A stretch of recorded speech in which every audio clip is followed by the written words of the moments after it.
Hey adventurers, today I'm back with a question that one of the subscribers on Constructed Adventures submitted. And so I wanted to tackle that and also let you know that if you have any questions, don't hesitate to let me know in the comments of anything, whether it's specific to the video that I just talked about or whether it's specific to something completely different. Just let me know. Get active in the comments and I'll make a video. So, today's question is from Maximiliano Fries de Carecchi. Constructed Adventures.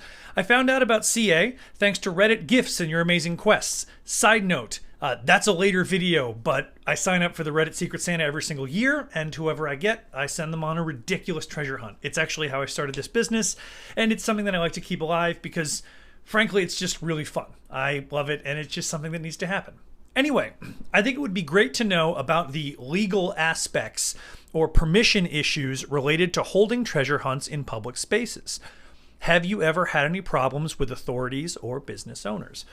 This is a really great question, and I'm going to break it up into 3 different parts. The first part is going to be about people that are just trying to do a fun thing for a friend, right? It's just, there's no money to be made. You just want to do it because you think it's really cool. The second part is going to be for people that might be interested in making this a business, doing something similar to what I do, which I strongly encourage. There needs to be more people that do this, especially once the pandemic ends. I think that there's going to be a second renaissance and everybody's going to want this stuff. So no reason to wait. Might as well get started now. And the third one's just going to be talking about a couple fun stories that I've run into when it comes to like legal litigation, permission style stuff. So, without further ado, here are my best courses of action when you're just creating something for personal use, just for a friend. It's also worth noting that this kind of stacks with the next one. Everything from personal also is going to tie into people that want to do it professionally, though it's not the same the other way around. If you are going to a massive foresty park and you're going to put a treasure chest in there, you don't need to call Parks and Rec. You don't need to call anybody because no one's going to notice, right? Like the odds are so infinitesimally small that it probably doesn't matter.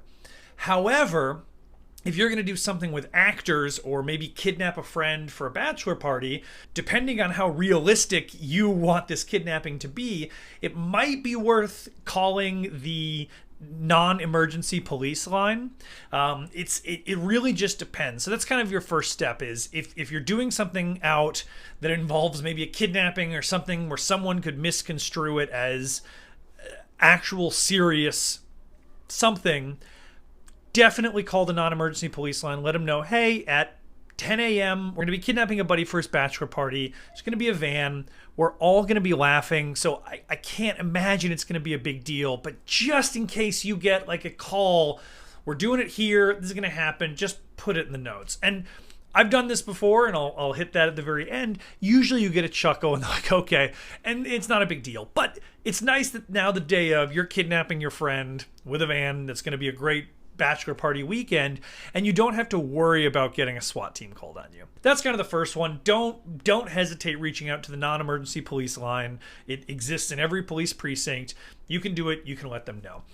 Secondly is when you're incorporating businesses. The only time I could think of maybe not needing to would be a library. I actually wrote a blog on the website about using libraries and how much fun they are and how you can pretty much get away with just putting an envelope in a book or having them check out a book.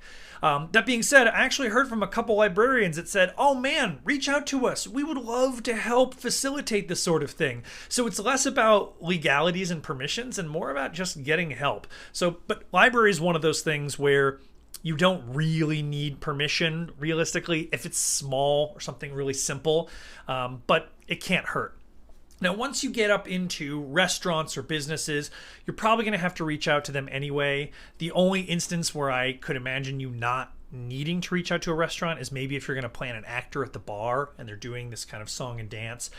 Still, I would definitely recommend reaching out, letting them know, asking permission, just in case, because they can tell you like, oh, we have a huge event going on and the bar space is going to be at a premium, so it might not work out to run your, this scene at this specific time. You don't want to have your players trespass on private property. It's all very obvious risk versus reward versus, anybody caring, but it's not hard to ask. If you're going to have a big treasure chest, like this one right behind me, I think it held grenades because it says grenades on the side. 30 frag hand grenades. Got it at a swap meet or something because I think it's cool and it has a hasp on it. I'm not going to take that grenades box and put it on the square corner next to some big building. Like, you definitely don't do that. So if you are going to use some big treasure chest, check out my Dead Drops video. I'll talk about some of the pros and cons, but you definitely want permission and you want that to be safe because people are real jumpy when a package or box is left in some public place. Now, we're going to talk about permissions and legalities from a business standpoint, if you're a business.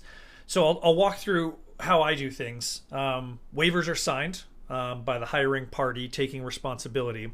I do also have business insurance, which is really useful in terms of using someone's property for something. If I'm going to, somebody has a front lawn that I'm going to use, I can be like, I have business insurance. It'll cover everything. Not horribly expensive, but it is great, and it really makes me feel good. With parks, you can rent out spots usually in parks. Most of the time you can get away with just doing something, but that being said, if somebody does have claim to a certain spot on the grass where you were going to put a pop-up tent and you were going to have something happen, they have precedence. So this is another risk reward thing. And if you scout for 3 weeks in a row and no one is ever there, the odds are probably pretty good that the fourth week it'll be completely empty.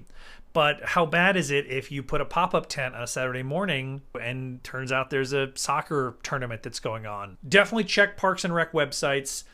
Reach out to them. Most of the time people are super amicable about this. They're really nice. People react to these things really well. They think it's fun. They want to be part of it. So that's the big thing, is asking for permission when push comes to shove, but also understand, just have contingencies as well. So now we'll talk about personal things. And my favorite story is probably with the Grand Hunt 3. Every year for my birthday, I used to do a giant treasure scavenger hunt as a fundraiser for a nonprofit. The last Grand Hunt that I did was heist themed. The whole premise of the Grand Hunt is that you have to find me on my birthday. The first one was a surprise, so I invited all these friends and family members. There ended up being about 100 people. Not all friends, people could invite others anyway. And they all expected me to be there, and there was a big sign that said, Chris Waters is missing, kind of a dick move on his birthday, but whatever, you have to find him. Form a team, solve some clues, find Chris Waters. And they went through all these different things, and they had to find all these checkpoints and eventually found me. So I did 2 years of this, and I wanted to shake it up. And so the third one I made heist themed, to where instead of form a team and find me, you had to rescue me, where I'd been hired to do a bachelor party, and turns out it was actually me orchestrating a heist, and I got wind of it halfway through, and they ended up kidnapping me, and the participants had to complete the heist in order to rescue me. Anyway, part of the heist involved pickpocketing somebody that had a bag full of keys, and the idea was you had to find this person, pickpocket a key from their bag, and then get to the main villain and give him the key in exchange for my life. So I knew that pickpocketing, could be kind of a dicey thing in San Diego at night on a Saturday. So I called the police non-essential line. They laughed. They thought it was funny. Let them know that there'd be, 100 people running around Ocean Beach, but that's same as any other night. All the bars that were involved knew. They all were aware. Managers, everybody was aware. There was a couple bars, weirdly enough, that said, no, we don't want to be a part of it. And I'm like, you don't want me to send 100 people for between 3 hours to your bar, spread out to buy drinks? Okay. I understand there are some scavenger hunts that aren't good and they ruin it for the rest of us. So also keep it buttoned up. Don't blow it for the rest of us. So the pickpocket thing actually ended up being great. It was really fun. It was very obvious who the bagman was actually a woman, changing things up. And she had this bag with the same key in it. That didn't stop a couple people from drinking a little bit too much. And accidentally pickpocketing a set of car keys from somebody twice. They literally stole the keys twice because they didn't believe them that they weren't part of it. Really funny in hindsight. I found out the next day, this person was like, I am not part of this. Stop stealing my keys. And they're like, oh, I know you're in it, Bagman. So it's more or less just a funny story. Stuff happens, especially if you're going to have alcohol involved for some type of bar thing. But calling that non-essential police line, getting permissions from restaurants helps. Had a couple instances when I did a Hawaii adventure. This is where the business insurance really came to play. I do an annual adventure in Hawaii for a company, and I use a lot of beaches, always send them snorkeling and free diving down to the bottom of the ocean, like 6 feet down. And that's tricky, but that's where you have permission slips. You know, everybody is aware that they're going to probably get wet. They're going to run around. Someone's going to be driving. They have to abide by laws, you know, all these things that are in permission slips. And then with beaches, it's a little bit trickier because they're technically public parks. And so you have to get permissions, but it's hard to do that. So oftentimes what I end up doing is just have a person sitting there under an umbrella. And part of the challenge was to find this person, right? In lieu of having just a big pop-up tent with like a sign that's like Constructed Adventures, right?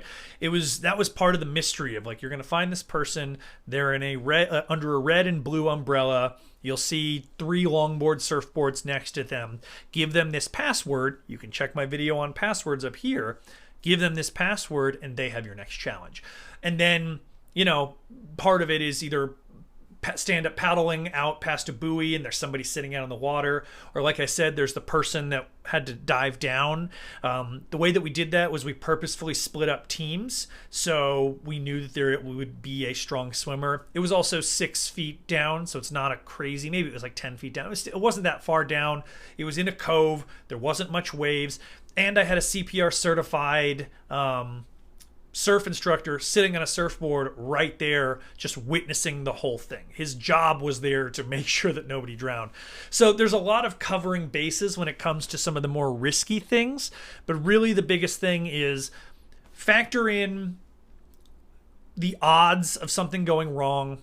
If you're burying a treasure chest in the middle of a forest, you're probably fine.